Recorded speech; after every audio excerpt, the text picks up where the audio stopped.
First and foremost, my hearts go out to every single family member of those law enforcement officers that were ruthlessly gunned down in Dallas last night.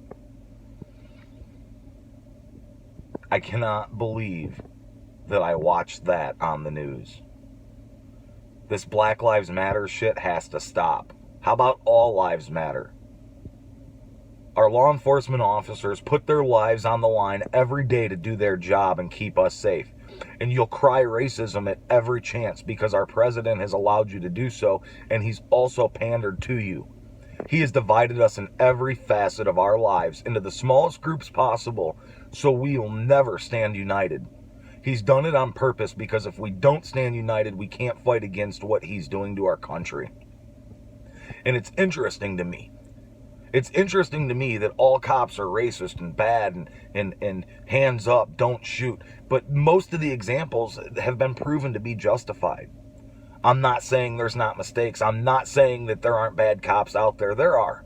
But there's bad everything. There's bad teachers. There's bad lawyers. There's bad doctors. Every profession will have a few bad apples.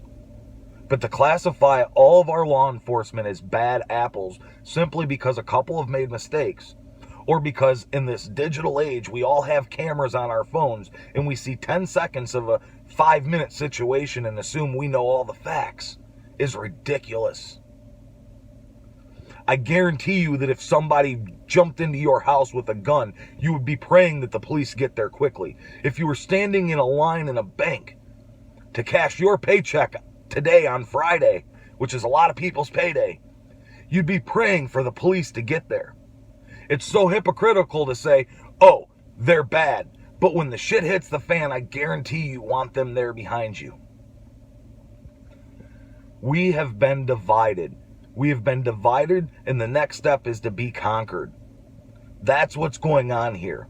We will continue to be divided by a president who has nothing better to do than make sure we never get back to our true American values, that we never get back to our morals.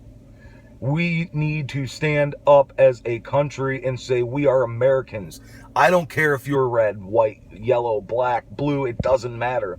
If you're gay, if you're straight, if you're married, if you're not, if you're rich or if you're poor, we're Americans and we must be Americans first, and we must be Americans together.